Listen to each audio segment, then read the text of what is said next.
State election commission సహకారంతో municipal ఎన్నికలు సజావుగా జరుగుతున్నాయని సిడిఎంఏ కమిషనర్ శ్రీదేవి తెలిపారు. కొత్తగా ఏర్పడిన కొత్తగూడెం కార్పొరేషన్లో మొదటిసారి మంచి ఓటు శాతం నమోదవుతుందన్నారు. ఈసారి మంచి ఓటు శాతంతో పోలింగ్ ముగుస్తుందని అనుకుంటున్నామని ఆశాభావం వ్యక్తం చేశారు. పోలింగ్ బూత్లలో ఎక్కడ ఘర్షణ జరగలేదన్నారు శ్రీదేవి.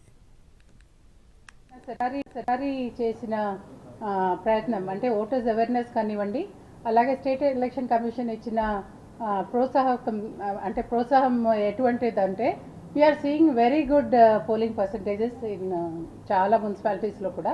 ఒకటి కార్పొరేషన్ అయినా సరే ఈసారి కొత్తగూడెంలో మంచి ఓటింగ్ పర్సంటేజ్ వచ్చింది. దీనికి ఏంటంటే పాలవంచ మున్సిపాలిటీ అయినా మనము ఫస్ట్ టైం పాలవంచ కొత్తగూడెంలో కార్పొరేషన్ అయిన తర్వాత ఫస్ట్ టైం ఎలక్షన్స్ అక్కడ నిర్వర్తిస్తున్నాము. సో ఒక డెమోక్రసీని వెల్కమ్ చేసేది మనము కొత్తగూడెం కార్పొరేషన్లో చూస్తున్నాం. కొన్ని ఇష్యూస్ అవుతున్నాయని, కానీ అది పోలింగ్ ఏరియా లోపల కాదు కాబట్టి పోలింగ్కి ఎటువంటి అవాంతరం లేకుండా కూడా మనము సజావుగా ఎలక్షన్స్ నడుస్తూ ఉన్నాయి. This is the first time అని కాదు, జనరల్లీ కూడా ఎక్కడైతే మనం సెన్సిటివ్ పోలింగ్ స్టేషన్స్ అనుకున్నామో అక్కడ కూడా ఎటువంటి ఇబ్బంది లేకుండా we are seeing a very peaceful poll. So in fact that is a very very good indicator of democracy working in full